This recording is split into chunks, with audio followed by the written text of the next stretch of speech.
Hello everyone, welcome to GATE 2021 Paper 1 CN questions and corresponding explanations session.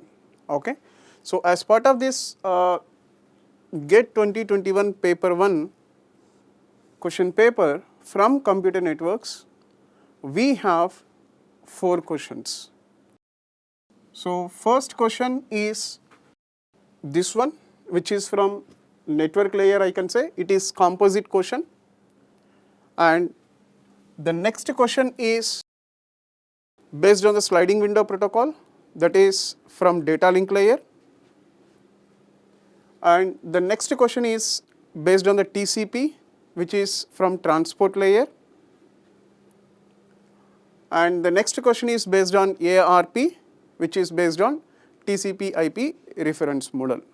So overall, from this set number 1 or else paper 1 of GATE 2021 question paper from Computer Networks, we have 4 questions. We have 4 questions.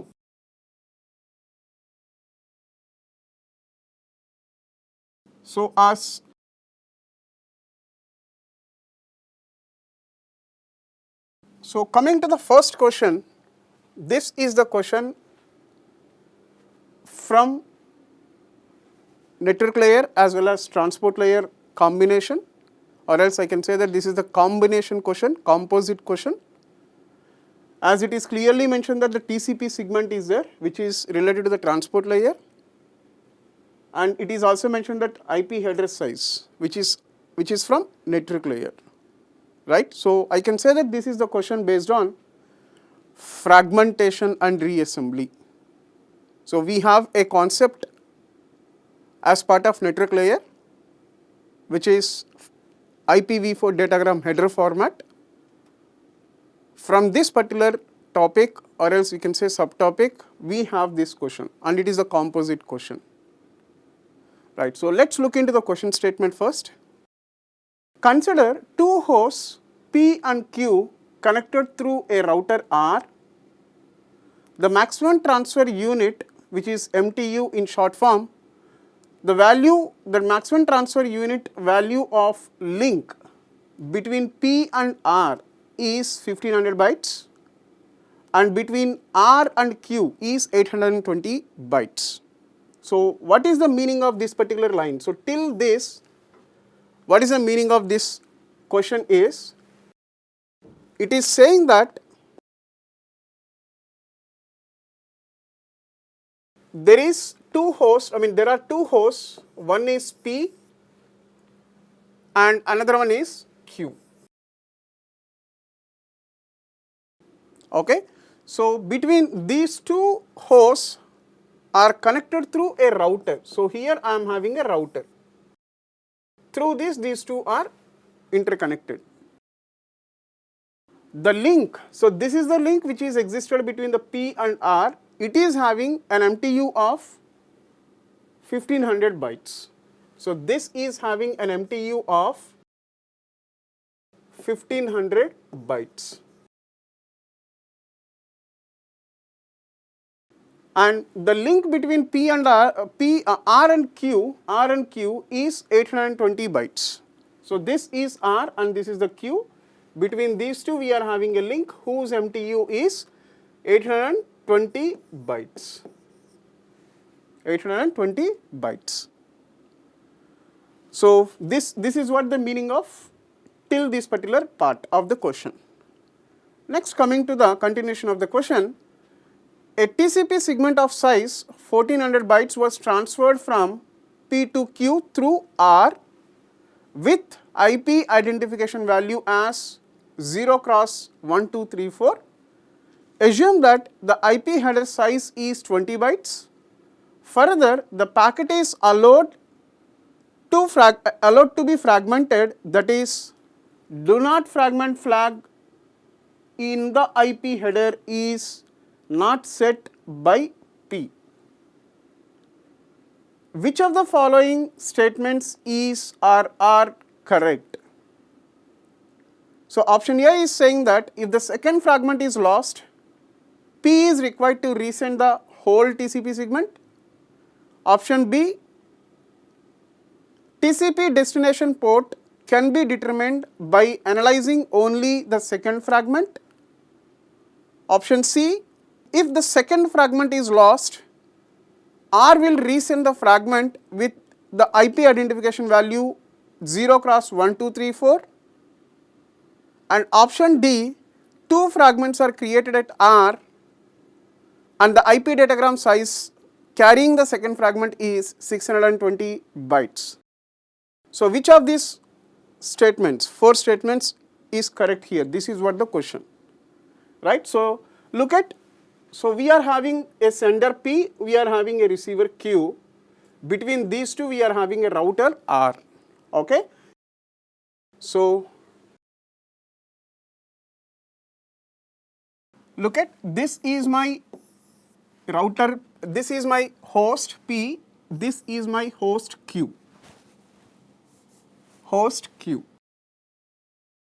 Between these two, I am having a router R. So the link between P and R, so this is the link. This link is having an MTU. This link is having an MTU of 1500 bytes. And the link between R and Q is having an MTU of how much it is mentioned? 820 bytes. 820 bytes. So this is the MTU, which is 820 bytes. So now this P is having a segment size, a TCP segment size of 1400 bytes was transferred from P to Q. So the TCP segment size is 1400 bytes. So it is having a TCP segment. It is having a TCP segment whose size is 1400 bytes. 1400 bytes. So when this is the TCP level, I mean this is at the transport layer level, and for this we are appending a IP header. We are appending a 20 bytes of IP header. So this is 1400 and this is 20. So total this fragment, this particular datagram is been traveling from P to R. Is it able to attested can be forwarded here or not? Yes. Reason? What is the MTU here? 1500 bytes. So among the 1500 bytes, 1480 bytes is the data part. 1480 bytes is the data part. Plus 20 bytes we are having as header, right? So since this datagram length is less than this, attested total can be forwarded to the R. Total can be forwarded attested from P to R. Now this R router have received this one. So now the router have received this one, right? So 1400 plus 20 bytes. But what is the MTU here? 820. So among this 820, 800 bytes is the data part. 800 bytes is the data part and 20 bytes is the header part, right? So then what is the data we are having here? 1400 bytes of data we are having as part of our IP datagram. So this 1400 attested can I forward from here to here? No. Reason? The MTU is 800 bytes. I mean the MTU is allowing only 800 bytes of data. So it means that this 1400 plus 20 datagram, IP datagram is going to be fragmented here. So how it gets fragmented? So the first fragment can be 800 plus 20, which is the header part and the data part. After creation of the first fragment, so this is the first fragment here. This is the first fragment here. And then what is the second fragment? So after creating the 800 bytes of fragment, the remaining we will have 600, right? Because it is 1400 here. So 600 plus 20. So this is data portion and this is header portion. So this is data portion and this is header portion. So overall, this is my second fragment. This is my second fragment. So this is the way the fragmentation can be done with respect to the given TCP segment. So then we are verifying with the options now. So this solution we are verifying with the options now. So look at what is the first option we are having. The first option is saying that, which is option A, if the second fragment is lost, P is required to resend the whole TCP segment. If the second fragment is lost, P is required to resend the whole TCP segment. Have a look. What is the second fragment here? This is the second fragment. For example, if it is lost, then P needs to resend the whole TCP segment or not? Tell me. Yes, it is. It needs to resend the whole segment. Reason? Here, this P have forwarded the whole IP datagram from here to here. From P to R, total datagram have been forwarded. But when it comes to the R to Q, here the fragmentation is happened. At this level, the fragmentation is happened, right? At this level, the fragmentation is happened. So is it aware of, or else is it known by this particular P? No. And this P have sent this much segment or else this much datagram, and it is waiting for the acknowledgement of this segment or else this datagram. But it, as per the given option A, is saying that if this is lost, if the second fragment is lost, then the sender can retransmit the whole segment. Is it true? Yes. What is the reason? The TCP, I mean this particular P, which is the sender, does not aware of this fragmentation. This P does not aware of this fragmentation. So that it is retransmitting entire segment or else entire datagram again when the second fragment is lost. So this is what option A explanation. Have a look the option A. So if the second fragment is lost, P is required to resend whole segment. Yes, it is correct statement, right? It is correct statement. Option A is correct statement here. Then coming to option D, if you look at, two fragments are created at R and the IP datagram size carrying the second fragment is 620 bytes. So have a look the fragmentation which we have done. This is the fragmentation which we have done.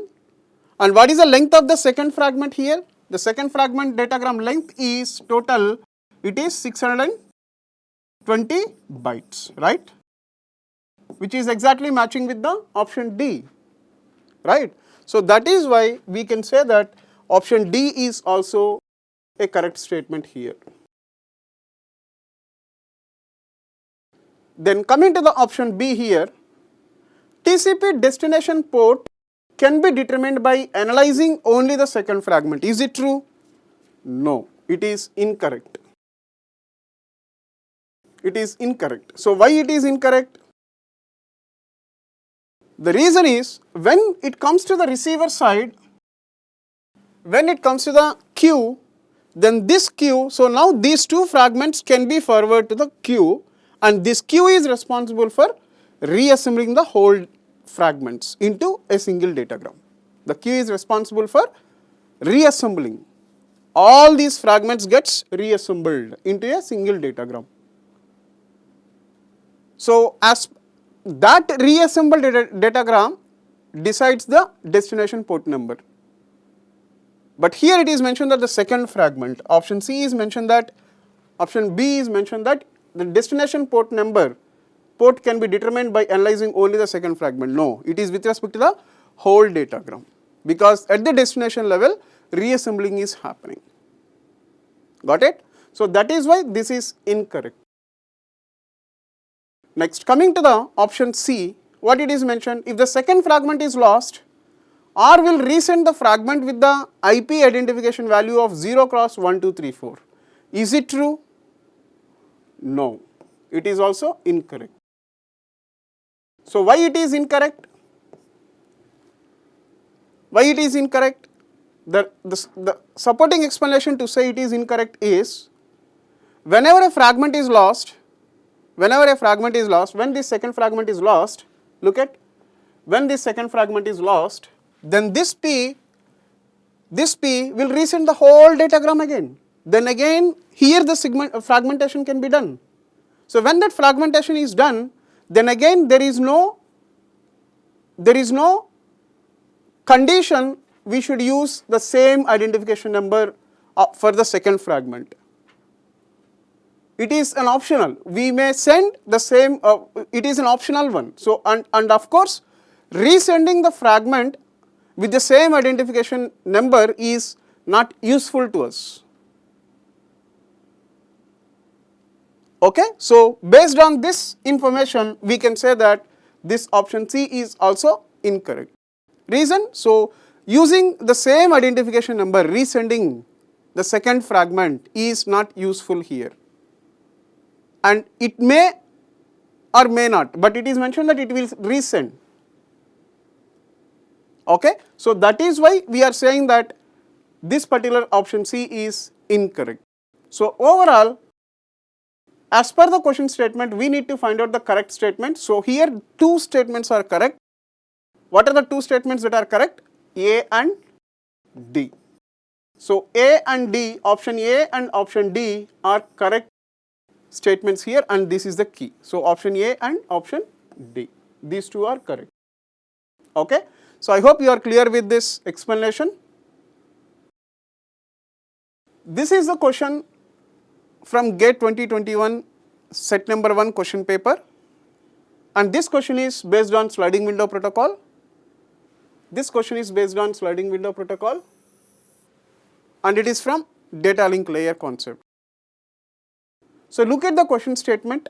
Consider the sliding window flow control protocol operating between a sender and a receiver over a full duplex error-free link. Assume the following.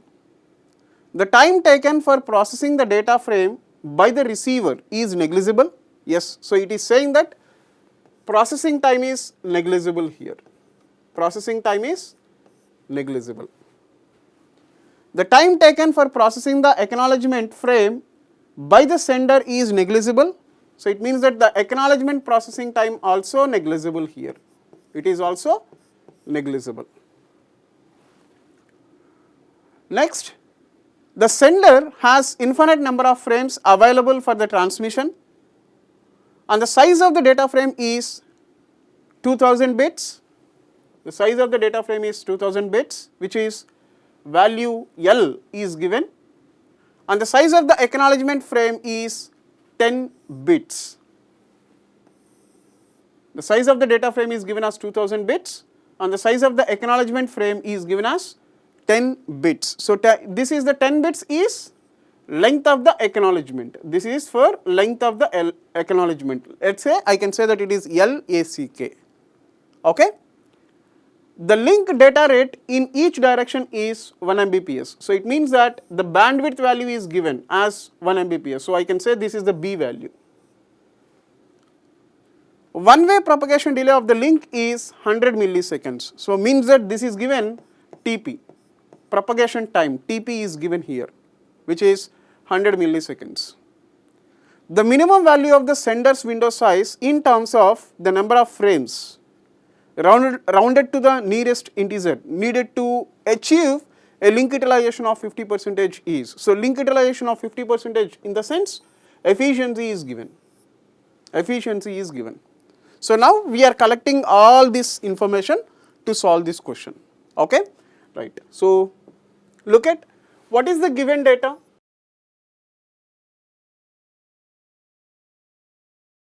Bandwidth is given.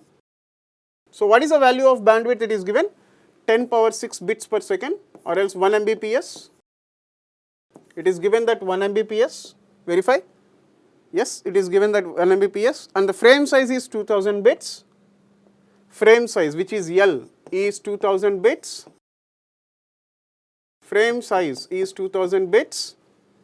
Okay, and acknowledgement length, which is LACK, is given as 10 bits.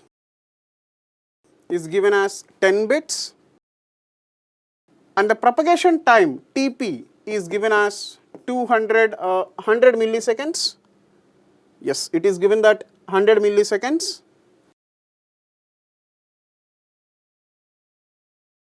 So it is 10 bits,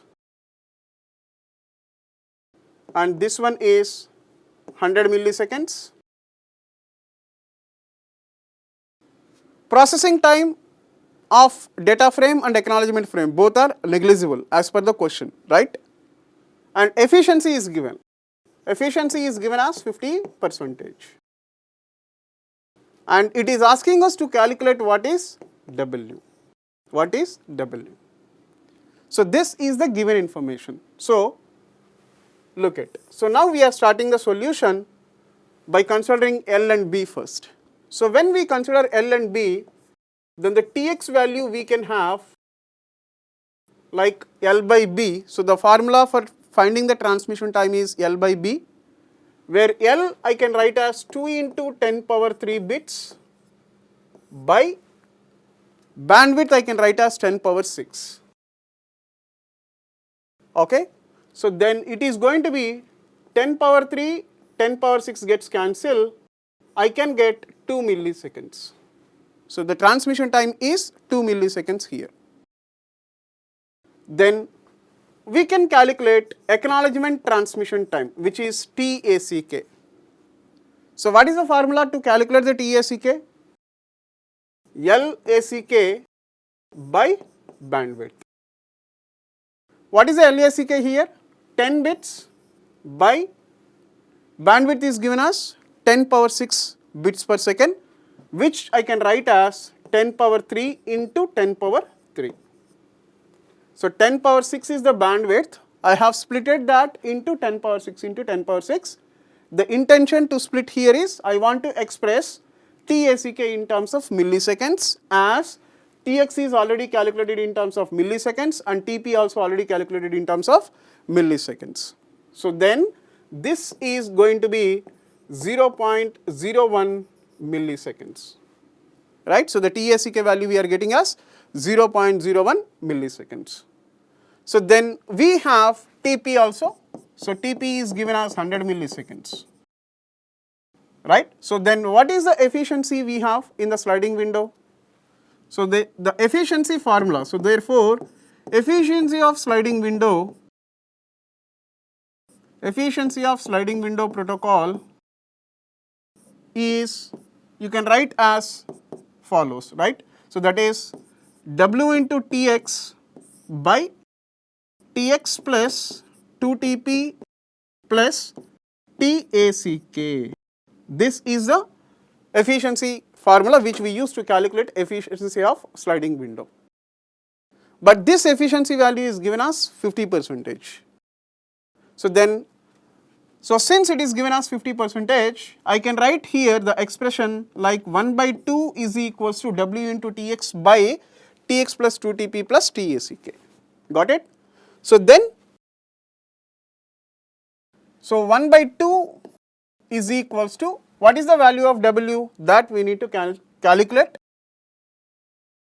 And what is the value of Tx we have? 2 milliseconds. I can write this one as 2, W into 2 by Tx. What is the Tx value I have? 2 milliseconds plus 2 into Tp. What is the Tp value I have? 100 milliseconds. So that this I can write as 2 into 100 plus, what is the TACK value we have? 0.01. So 0.01.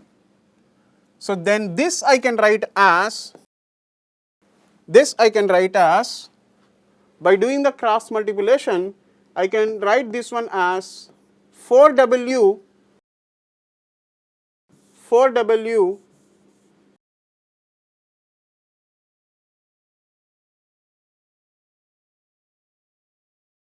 so 4W is equals to how much it is?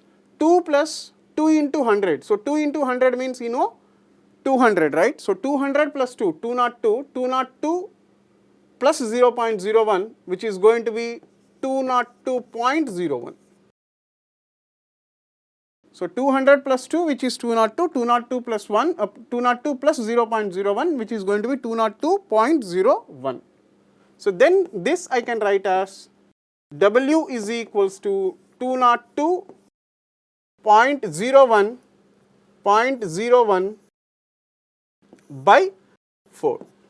202.01 by 4. So by evaluating this expression, we can get the W value as 50 point, we can get like, so 202 by 0.1, we can get 50.5 we can get, but as per the question, it is mentioned that rounded to the nearest integer, and it is also mentioned that the minimum value of the center window size. So if I rounded off it to nearest integer, then I can have the W is 50. I can have the W as 50. So the minimum number of frames for the window as part of the window is 50 here. So this is what the question which we need to calculate, right? So the minimum value of the center window size in terms of the number of frames, so that is 50. So this is the solution for this question. So this could be the first part, this could be the second part, and this could be the third part. Okay. So first I have collected the given data, and then from this given data I have calculated the necessary things like transmission time, acknowledgement transmission time, and propagation time. After that I have considered the efficiency of sliding window, in which I have substituted all these values, so that at the end, by evaluating all this expression, I am getting the W value as 50. So 50 is the answer for this question. So I hope you are clear with the explanation for this question. This is the question from Computer Networks as part of GATE 2021 Shift 1 question paper, and this question is based on address resolution protocol. Okay. So look at the question statement. Consider the following two statements. Statement 1, destination MAC address of an ARP reply is a broadcast address. Statement 2, destination MAC address of an ARP request is a broadcast address. So these are the two statements it has given. Which one of the following choices is correct? Option A, S1 is false and S2 is true. Option B, both S1 and S2 are false. Option C, S1 is true and S2 is false. Option D, both S1 and S2 are true. So we need to find out which statement is correct, whether both are correct or both are false, or else S1 is true and S2 is false, or else S1 is false and S2 is true. So this we need to calculate. So first we need to consider ARQ concept. So what is that? We need to consider that ARP concept. So what is that ARP protocol? ARP, which stands for Address Resolution Protocol. Address Resolution Protocol.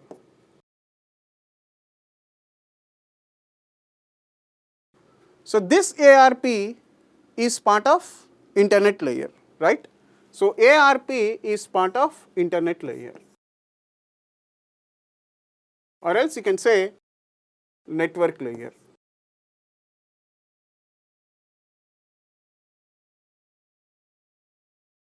And what is the functionality of this ARP? This we need to define. So the functionality of ARP is, it is used for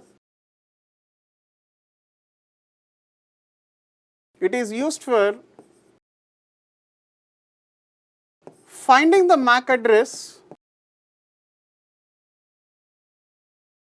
It is used for finding the MAC address that corresponds to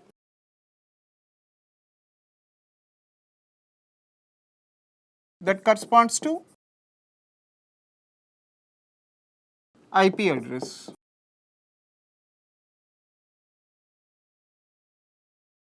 Corresponds to IP address. So this is the functionality of ARP. So how it is finding the MAC address that corresponds to IP address is using some messages, ARP messages, that is ARP request and ARP response. So how that ARP request and ARP response packets can be used by this ARP protocol is as follows. So for example, if you consider this is my network, here I am having sender A and here I am having receiver B, and here we can have some other systems here like C, D and E. Okay. So now this A have the IP address of this B to transfer the message. This A has the IP address of B to transfer the message. For example, it is having the message and that message is having IP address of destination B. So the IP address of the destination B is there. It is aware of IP address of B. But in order to make a communication, A also required the MAC address. A is also required the MAC address of destination B or else receiver B. But it is having only IP address.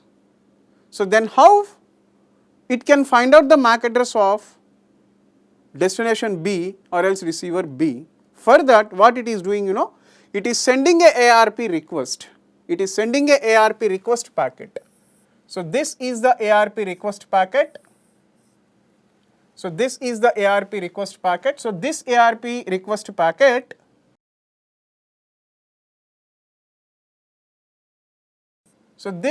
request packet is being forwarded. ARP request packet is being forwarded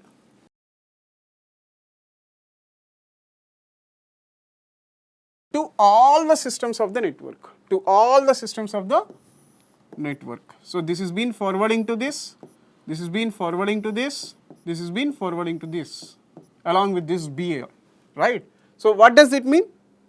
This ARP request have been broadcasted across the network. So that is what here it is doing. So ARP request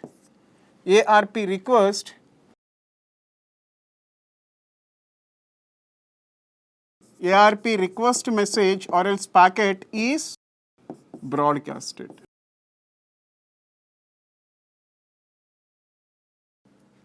So after getting this ARP request, this B will process that ARP request packet in which it is finding its IP address. After receiving this ARP request packet, this B finds its IP address. Then what the receiver B can do here? It will send the MAC address. It will send the MAC address of itself to the router A or else station A. So look at, so now this A wants to transfer the data to the B, and this A has the IP address of B, but it is not aware of the MAC address.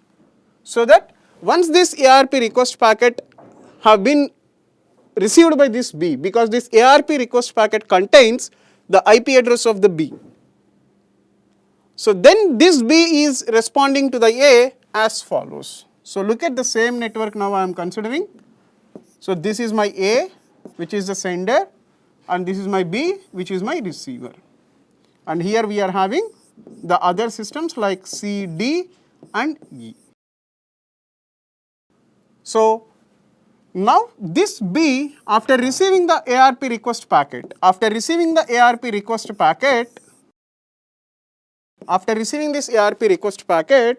in which its IP address is identified by this B. So then this B is sending a MAC address to the A. So it is placing its MAC address as part of this ARP reply packet or else ARP reply message. So this B is placing its MAC address. This B is placing its MAC address as part of this ARP reply message and forwarding to the receiver, forwarding to the sender. So means that this ARP reply message, which is having the MAC address of station B, is it known by this CDE? No. Reason? It is forwarding to only to the A. It is forwarding to the only to the A, but not to the CDE, unlike this ARP request, right? So this ARP request have been broadcasted, so that is why to everyone this ARP request have been reached.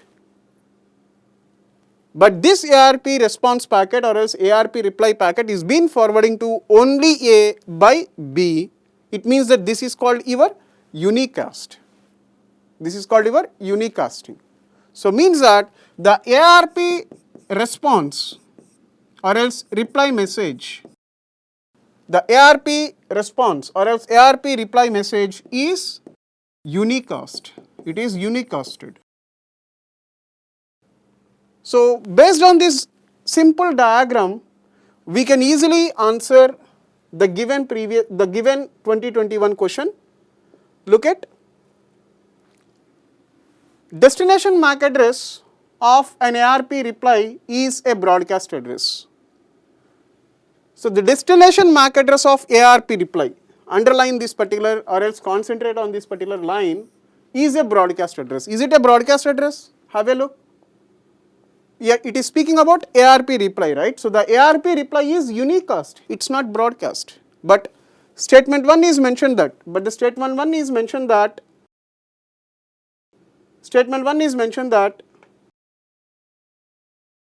is broadcast address. No, it is a unicast address, right? So that is why we can say that statement 1 is false.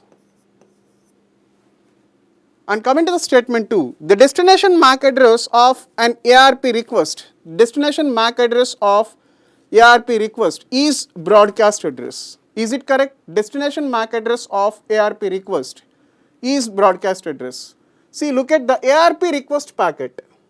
The ARP request packet, is it broadcasted or not? Is it broadcasted or not? Yes, because the ARP request packet is broadcasted across the network, as this A has only the IP address of B, but it is unaware of MAC address of B. So that is why it is sending that ARP request packet to all the systems which are part of the network. So means the ARP request packet is broadcasted here, but ARP response packet is unicasted here. So statement 1 is saying that ARP reply or else ARP response packet is broadcast, which is incorrect, but ARP request packet is broadcasted. This is correct, right? So I can say this is true. So overall, S1 is false and S2 is true. And this is matching with option A. So hence we can say that option A is the answer for this question. I believe you are clear with my explanation. And this is the next question we are having from computer networks. And this question is from transport layer concept. So coming to the question statement, a TCP server application is programmed to listen on a port number P on host S. A TCP client is connected to the TCP server over the network. Consider that while the TCP connection was active, the server machine S crashed and rebooted. Assume that the client does not use the TCP keep alive timer. Which of the following behaviors is or possible? Option A, the TCP server application on S can listen on P after reboot. Option B, if the client sends a packet after the server reboot, it will receive FIN segment. Option C, if the client was waiting to receive a packet, it may wait indefinitely. Option D, if the client sends a packet after the server reboot, it will receive a RST segment. So this is the question statement. Let's have the explanation on this. See, observe these lines carefully. A TCP server application is programmed. A TCP server application is programmed to listen on port number P on host S. So a TCP server application is programmed to listen on port number P on host S. So I am having, let's suppose, host S here. This is my host S. Okay, so this host is having a server application that is running on port P. That is programmed to listen on port P. Okay, so on port number P,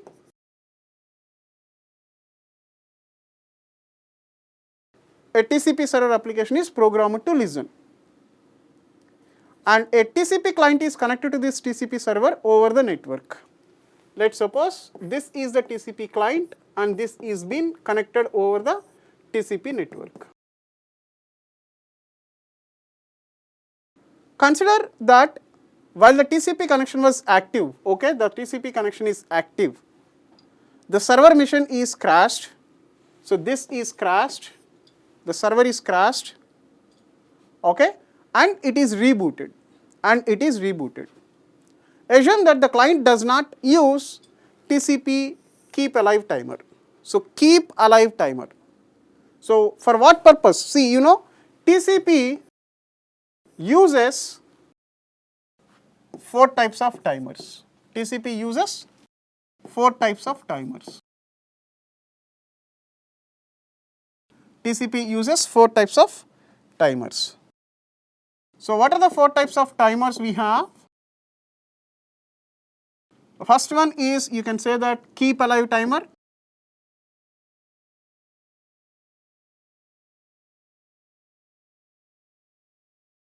And the next one we can say that persistent timer. Persistent timer.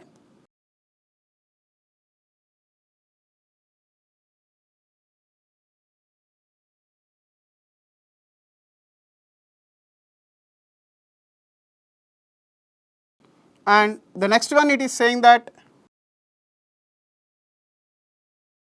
retransmission timer. Retransmission timer.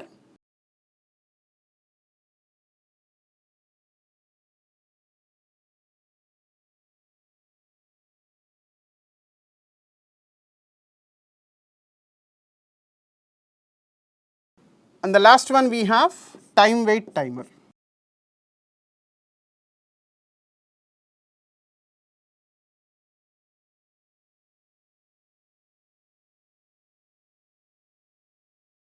So these are the 4 types of timers that are used by TCP protocol. Among them, this question is based on this keep alive timer. So what is the purpose of keep alive timer? That should be recalled. So keep alive timer is used to handle the long idle connections. To handle the long idle connections. To handle the long idle connections, TCP uses keep alive timer. So this is the purpose of keep alive timer. Okay, and here what it is mentioned that during the connection is active, this server is crashed. This TCP server is crashed. So when the TCP server is crashed, after that it is getting rebooted. Fine. It is also mentioned that it is crashed and rebooted. So when it is rebooted, when the server is rebooted, then what is the behavior, you know? The server behaves like a Gajini. It means that server does not have any idea about the existed client. Whatever the communication it has done with the existed client before the server is crashed, whatever the conversation or else whatever the communication that is done by this TCP server to the existed client, total that communication is off from the memory of server. This is correct, or else I can say that this is possible. Why? Why the client is receiving RST, reset segment? Because the server is crashed and it is rebooted. When this situation is happened, the server lost the entire communication which it has done with the existed client before the crashing is happened. So before the crashing is happened, whatever the conversation it had with the existed client, that entire conversation is lost in the memory of server.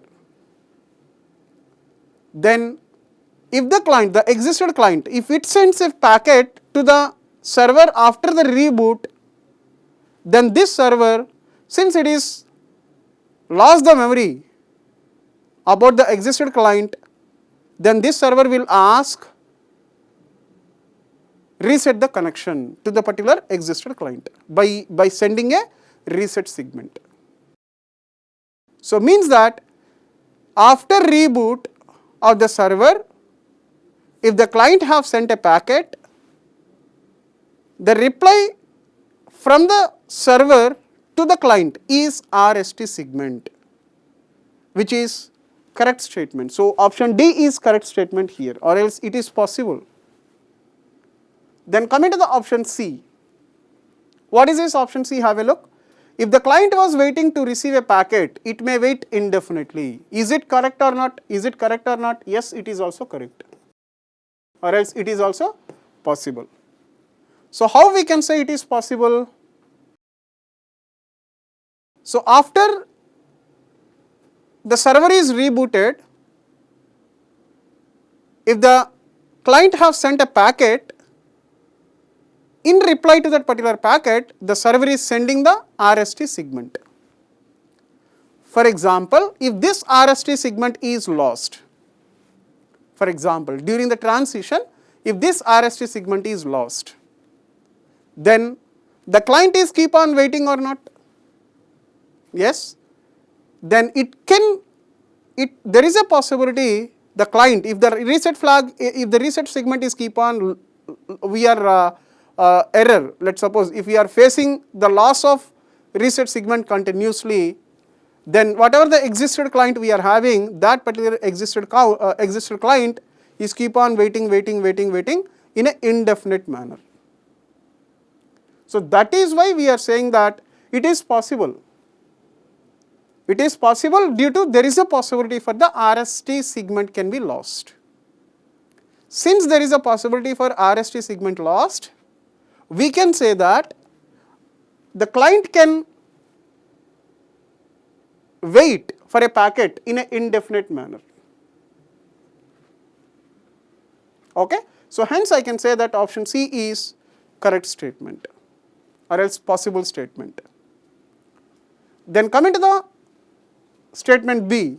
What is the statement B or else option B? It is saying if the client sends a packet after the server reboot, it will receive FIN segment. So what is this FIN? FIN stands for finish. Generally this finish we use in the connection release phase of the TCP. Generally we use this finish segment in connection release phase of the TCP. But here there is no, we are not having any release of the connection here, right? Yes or no? The connection is active still, the connection was active. So, this is inappropriate situation for this particular conversation. So, hence I can say that option B is incorrect, or else you can say it is not possible. This is possible, but this is not possible. Then coming to option A, the TCP server application on S can listen on P after reboot. Yes, it is possible, or else it is also correct statement. How we can say this is correct or else possible? The reason is this TCP server application on S can listen on P even after reboot. Even after reboot, the TCP server application on S can listen to the same port, right? So, hence we can say that this is also a correct. So, if you consider HTTP protocol, 80 is the port number. If the connection is released, if there is a crashing or something is happened, again via HTTP port number 80, the connection can be established. So, on the same port number, the TCP server application on S can listen even after reboot. That is possible, right? So, hence option A is also possible, or else you can say correct statement. So, correct in the sense you please consider it as a possible. These are all the possible activities. So, correct or possible. Incorrect, it means that I can say not possible.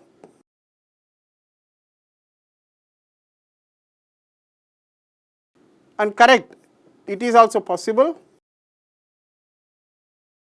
And the last one, which is correct, possible. So, overall 3 actions are possible here. 3 actions are possible and 1 action is not possible. So, what are the 3 actions that are possible here? A is possible, C is possible and D is possible. So, hence the answer for this question is A, C, D. So, all these 3 actions are possible, all these 3 situations are possible with this given scenario. I believe you are clear with my explanation. Thank you so much.